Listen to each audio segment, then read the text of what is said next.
Ô Pilhado, se liga só nesse Brasil. Alisson, Danilo, Thiago Silva, Marquinhos, Alexandro, Casemiro, Paquetá, Neymar, Rafinha, Vinícius Júnior e Richarlison. Quarteto ofensivo.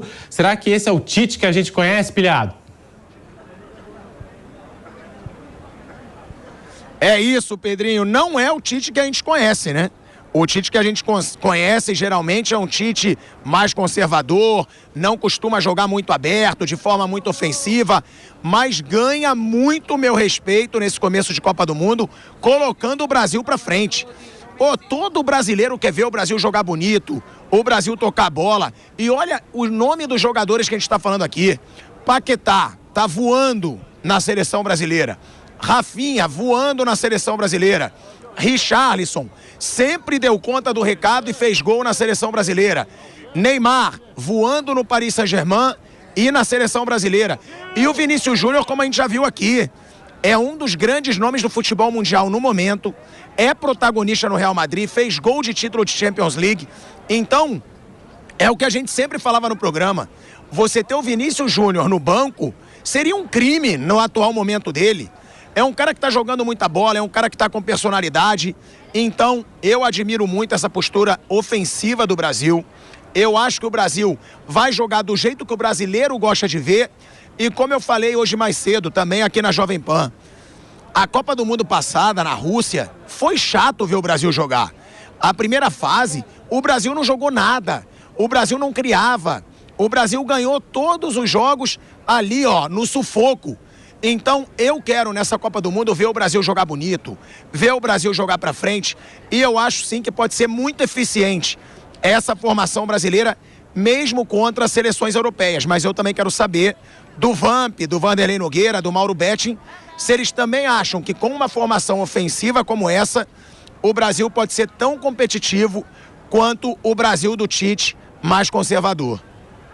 Bom, eu acho, Asmário e aqueles que nos acompanham, que eu esperava que ele entrasse com o Fred. Evidentemente, o Vinícius joga muito, a gente sempre fala isso e eu entendo que sim. Acho que ele poderia entrar depois, se fosse o caso. Eu achei até surpreendente essa decisão, eu sempre brinquei, hoje falei na redação, falei, olha, eu vou acreditar na seleção quando ela subir para o campo, né? A gente fica vacinado com aquele episódio Ronaldo, né? Só quando a seleção sobe para o campo é que a gente sabe exatamente como é que ela entra. Mas nessa linha de que vai o Vinícius Júnior, o Tite, imagino, tenha visto os últimos jogos da Sérvia, os 7 últimos jogos, por exemplo, da Sérvia, para saber o que ela pode fazer. Imagino que ele acredite que todo o time do Brasil vai marcar, né, acreditando em tudo isso. E aí imagino também que ele esteja acreditando que o poder ofensivo do Brasil arranca suspiros em todos os adversários. Então, tomara funcione. Eu faria diferente, mas de qualquer maneira o Tite deve estar sabendo o que está fazendo. Vamp. Eu gosto das duas formações, viu, Pilhado? Viu, professor? Eu gosto das duas formações, Pedro. Me surpreendeu muito. Para todos, pegou todo mundo surpresa, que para todo mundo o Fred ia sair jogando. O Vinícius Júnior ia ser banco, né? Pelo que a gente conhece do Tite ao longo da sua carreira, né? Surpreendeu, para mim surpreendeu. Eu gosto das duas formações. Eu, como um volante de origem, eu gosto de jogadores de meio campo, eu começaria com o Fred. Eu botaria o Fred para jogar, né? E só que o Vinícius Júnior vive um grande momento também, né? Talvez eu sacasse ali o Richarlison.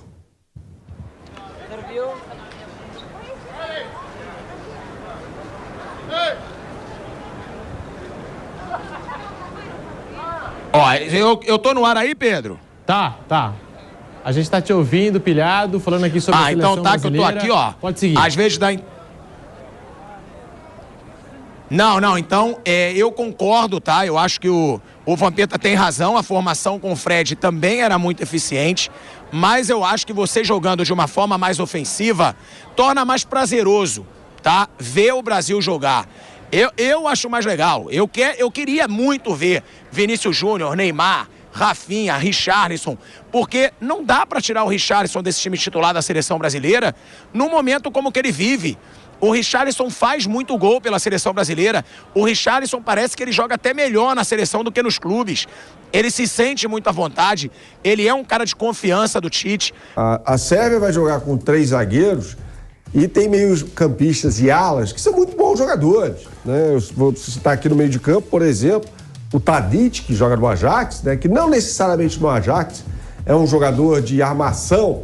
Às vezes ele entra um pouco pelo lado direito, já foi até centroavante da equipe holandesa, né?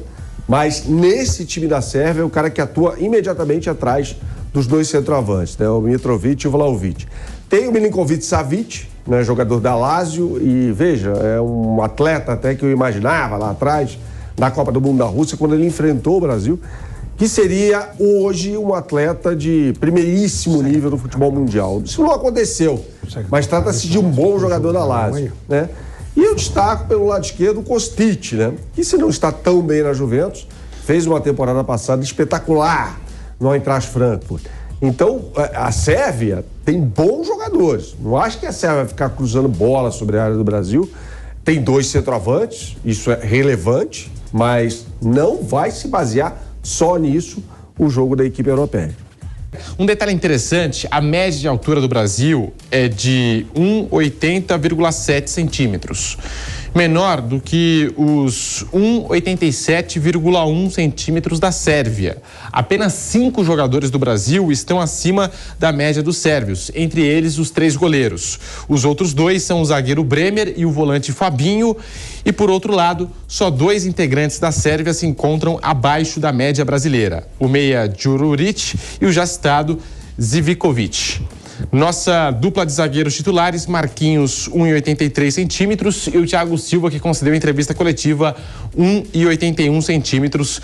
Daí, portanto, um detalhe interessante aqui, o Tite foi muito abordado sobre essa questão da bola aérea, mas a seleção sérvia tem aí jogadores de muita qualidade. A gente estava falando nos últimos dias de Vlahovic, de Mitrovic, de Tadic. São jogadores que podem dar um trabalho para o Brasil amanhã. Piperno, Bernardo e Flávio Prado. Veja, a gente está falando de um time técnico. Talvez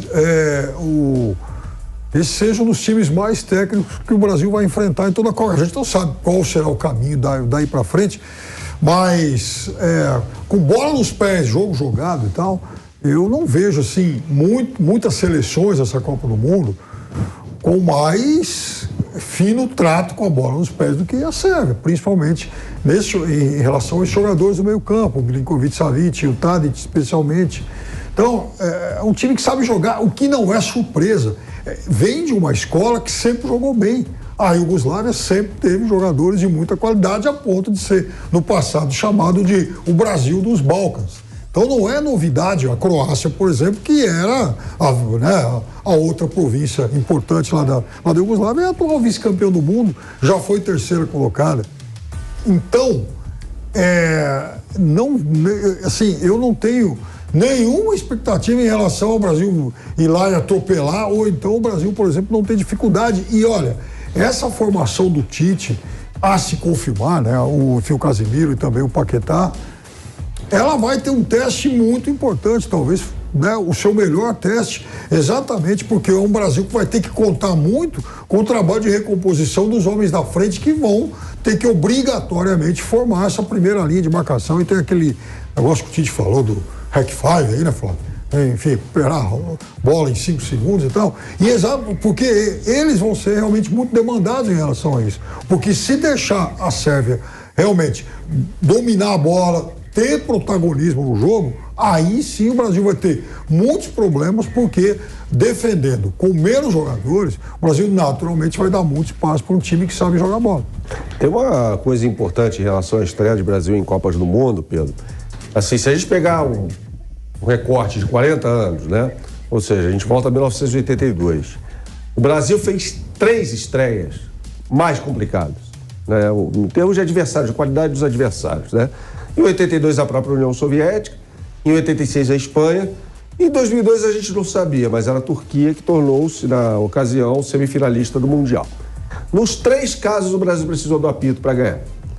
Em 82, o Luizinho fez um pênalti escandaloso que não foi dado quando a União Soviética vencia por 1-0.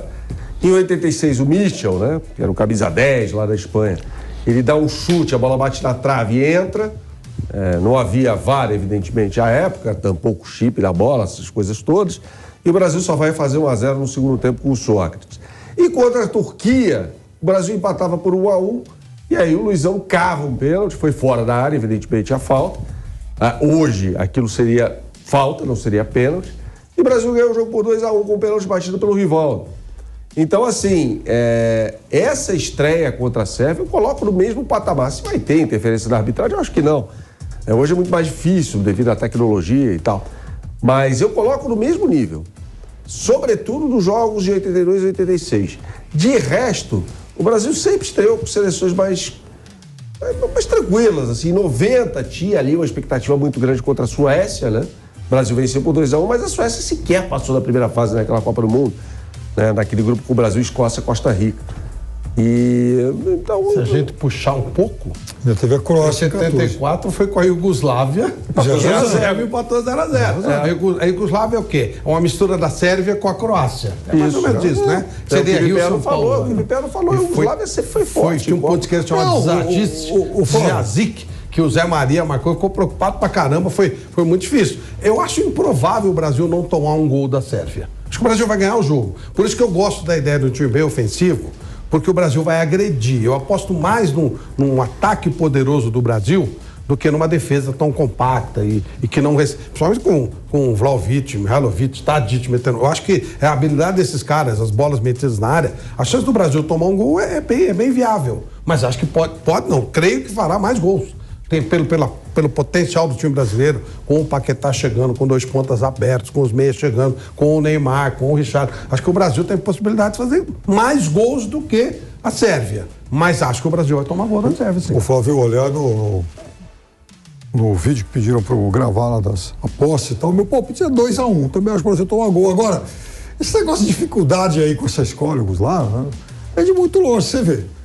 É famoso na história das Copas um jogo que o Brasil fez contra a Iugoslávia em 54, que estava 1-1, o Brasil não entendia bem o regulamento lá e tal. Mas você achou que tinha sido eliminado? A Iugoslávia pedindo o Brasil acalmar o jogo lá, que passariam as duas seleções. O Brasil, a primeira vez que ele foi eliminado de Copa, o primeiro jogo foi contra a Iugoslávia, ele perdeu, e em 50... O Maracanã em obras, o principal jogador da Iugoslávia entra, bate a cabeça numa peça que estava, como é que chamava ele? Mitic.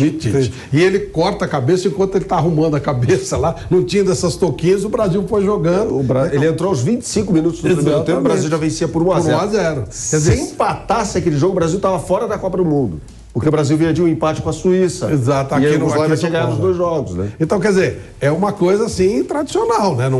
Não é molezinha, não é. Aqui a gente tem mania, não nós, né? O pessoal da imprensa hoje tá mais atento, mas a Sérvia é um adversário bem difícil pro Brasil. Se empatar, nenhum drama. Dá para levar numa boa, dá para... sinceramente, até se perder, que não é o que a gente quer, porque a gente não sabe como é que fica a situação, né? Mas mesmo que o Brasil venha perder o jogo, dá para ganhar da Suíça. Acho que a Suíça hoje não tem a mesma força que tinha, e acho que Camarões vai ser a babinha do grupo. Acho que o Camarões é candidatíssimo a ser saco de pancada na Copa do Mundo. Com o Catar. Exatamente. Então não dá para... Mesmo que o Brasil... E sinceramente, se é a Alemanha, ela ia fazer uma conta para ser segunda colocada nesse grupo. Deixa eu ver o parceramento aqui. É melhor ser segundo do que primeiro. Se você olhar o chaveamento, é melhor ser segundo do que ser primeiro. Mas não creio, não estou dizendo que vá fazer isso, nem que deva fazer. Só estou dizendo que se perder, sem desespero, ficou em segundo, pode ser até que o caminho fique mais livrezinho para aquilo que se espera lá na frente.